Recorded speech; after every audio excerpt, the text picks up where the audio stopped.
ஓம் சாந்தி. இன்று ஞாயிற்றுக்கிழமை. சண்டேனால நமக்கு உலகத்துலேயும் பொதுவாக சண்டேனால ஸ்பெஷல் அப்படின்வாங்க. அது போல் நமக்கும் சண்டே அப்படின்னா அவ்வியக்த முரளி இல்லையா, ஆழமான கருத்துகள் எல்லாமே கிடைக்குது. அப்புறம் ஸ்பெஷல் புக் கிடைக்குது. நமக்கும் எல்லாமே என்ன சண்டேனால அவங்களுக்கு ஹாலிடே, நமக்கு ஹாலிடே கிடையாது, நமக்கு ஹோலிடே, தூய்மையான ஒரு தினம் இல்லையா. அதனால இன்றைக்கு 21/8/22 அவ்வியக்த பாப்தாதா. Revise date 2/3/92. பாபா இந்த மகா வாக்கியங்கள் கூறியிருக்கிறார். முரளியிலிருந்து கேள்விகள். அதாவது 2/3 அப்படின்னு சொல்லும் போது அது சிவராத்திரி நேரமாக இருக்கு. 92 பிப்ரவரியில், மார்ச் 2. அதனால பாபா சிவராத்திரி, மகா சிவராத்திரி முன்னிட்டு வந்திருக்கிறார். ஆகல முரளியில ஃபுல்லா சிவராத்திரி பற்றியே இருக்கு. நமக்கு ஒவ்வொரு நாளும் சிவராத்திரி தானே, சிவபாபா கூட இருக்கிறோம் அப்படின்னா குறிப்பா ஒரு நாள் மட்டும் இல்லை, ஒவ்வொரு நாளும் நமக்கு சிவராத்திரி தான். அது வெறும் சிவராத்திரி இல்லை, மகா சிவராத்திரி அப்படின்ற அதுக்கான விளக்கம் கொடுத்திருக்கிறார். அதுக்கு முரளிக்கு முன்னாடி முரளியிலிருந்து கேள்விகள். முதல் கேள்வி, இதுதான் மகா சிவராத்திரி என்று பாபா எதை கூறுகிறார்? இதுதான் மகா சிவராத்திரி என்று பாபா எதை கூறுகிறார்? இரண்டாவது கேள்வி, நீங்கள் சிவராத்திரியை எப்படி கொண்டாடுகிறீர்கள்? உலகத்தினர் எப்படி கொண்டாடுகிறார்கள்?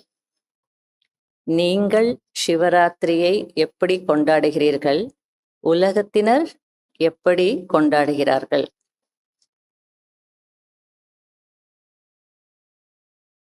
மூன்றாவது கேள்வி, மகா சிவராத்திரியின் விசேஷ தன்மைகள் என்ன?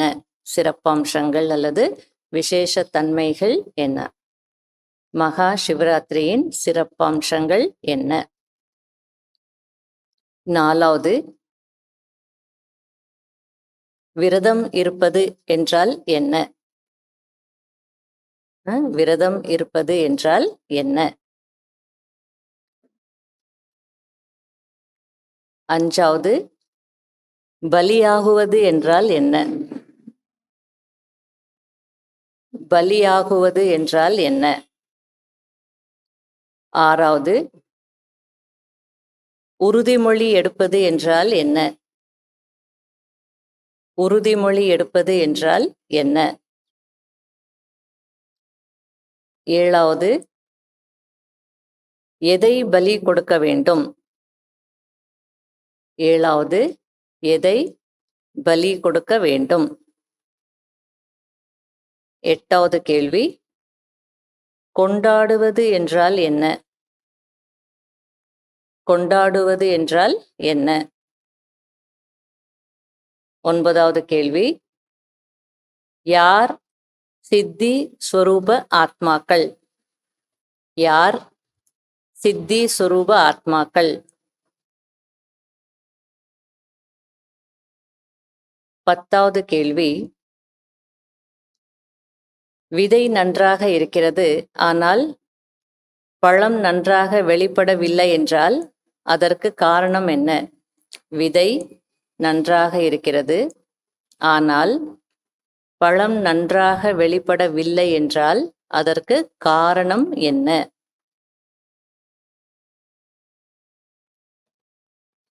11வது கேள்வி, எந்த 2 விஷயங்கள் மகா பலவானாக ஆகவிடாது? எந்த 2 விஷயங்கள் மகா பலவானாக ஆகவிடாது?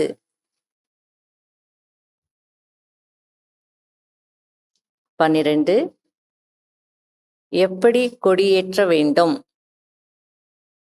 சிவராத்திரினா கொடி ஏற்றுறோம் இல்லையா, பாபா எப்படி கொடி ஏற்றணுன்றது சொல்றார். எப்படி கொடி ஏற்ற வேண்டும்? 13வது கேள்வி, இறந்து வாழ்பவர் என்று யாருக்கு சொல்ல முடியும்?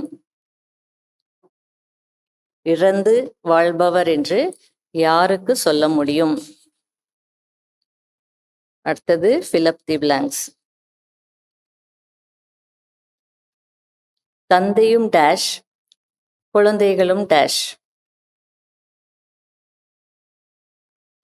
ஆகையால் டேஷ். தந்தையும் டேஷ், குழந்தைகளும் டேஷ், ஆகையால் டேஷ். ரெண்டாவது, உறுதிமொழி செய்திருக்கிறேன், ஆனால் அதன்படி நடக்க முடியுமா முடியாதா தெரியவில்லையே. இப்படி சிந்திப்பது என்பது டேஷ். உறுதிமொழி செய்திருக்கிறேன், ஆனால் அதன்படி நடக்க முடியுமா முடியாதா தெரியவில்லையே. இப்படி சிந்திப்பது என்பது டேஷ். மூன்றாவது, தந்தை உங்களுடைய டேஷாக இருக்கும் போது டேஷ் உங்களுக்கு டேஷாக இருக்கும். தந்தை உங்களுக்கு டேஷாக இருக்கும் போது டேஷ் உங்களுக்கு டேஷாக இருக்கும்.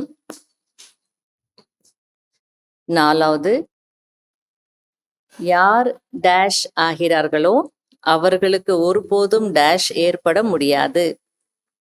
யார் டேஷ் ஆகிறார்களோ அவர்களுக்கு ஒருபோதும் டேஷ் ஏற்பட முடியாது.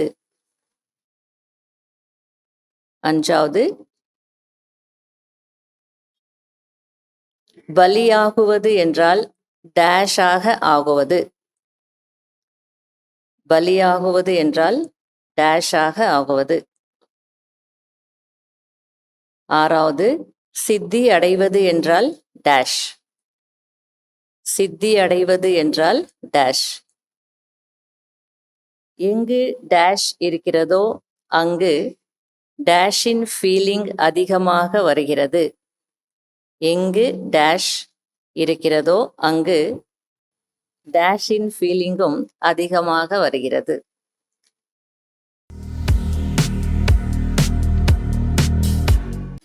கேள்விகளுக்கான பதில்கள் இல்லையா? இதுதான் மகா சிவராத்திரி என்று பாபா எதை கூறுகிறார்?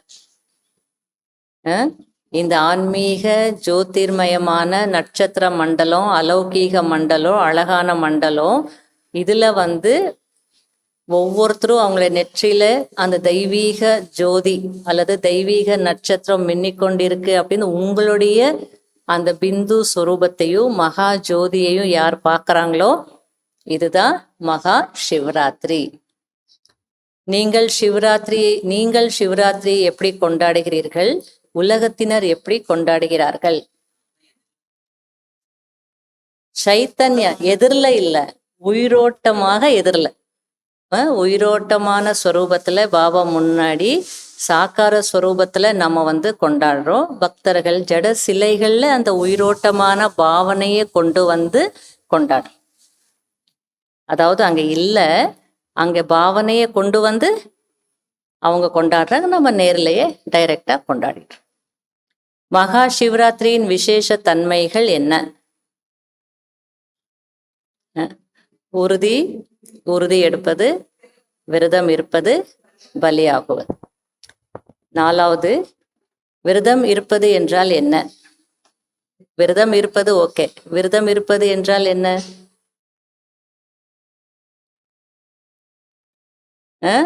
ரொம்ப ஈஸியான பதில்.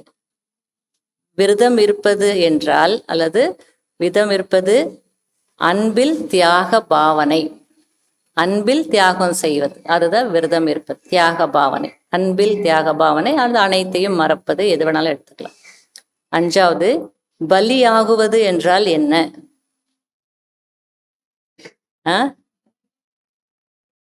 மனம், புத்தி மற்றும் சம்பந்தத்தினால் சமர்ப்பணம் ஆகுவது, இதுதான் பலியாகுவது. உறுதிமொழி எடுப்பது என்றால் என்ன? சொல்வது மற்றும் செய்வது சமமாக இருக்க வேண்டும், அதுதான் பேரு உறுதிமொழி. ஏழாவது, எதை பலி கொடுக்க வேண்டும்? பலவீனங்களை அந்த பலவீனம் என்னன்னு சொல்லும் போதுதான் தேகாபிமானத்தை பத்தி சொன்னார். கொண்டாடுவது என்றால் என்ன? மாறுவது. யார் சித்தி சொரூப ஆத்மாக்கள்? ஒவ்வொரு எண்ணமும் தனக்காக மற்றும் பிறருக்காக என்ன செய்றீங்களோ அந்த ஒவ்வொரு கர்மத்திலையும் என்ன செய்யணும்? சித்தி அடையணும், வெற்றி அடையணும். தனக்காகவும் பிறருக்காகவும் என்னென்ன எண்ணங்களை உருவாக்குறீங்களோ அல்லது என்ன செய்றீங்களோ அதுல வெற்றி அடையணும். அவங்கதான் சித்தி சொரூப ஆத்மாக்கள். தனக்காக நினைச்சதுலயும் சித்தி அடையணும், பிறருக்காக நினைச்சதுலயும் அது நடக்கணும். அது விதை நன்றாக இருக்கிறது, ஆனால் பழம் நன்றாக வெளிப்படவில்லை என்றால் அதற்கு காரணம் என்ன? திடநிலத்தின் குறை, அட்டென்ஷனின் குறை. அடிக்கடி அட்டென்ஷன் இல்லை, அடிக்கடி அட்டென்ஷனின் குறை. திட நிலத்தின் குறை, அடிக்கடி அட்டென்ஷனின் குறை. எந்த 2 விஷயங்கள் மகா பலவானாக ஆகவிடாது? அபிமான், நிராசை.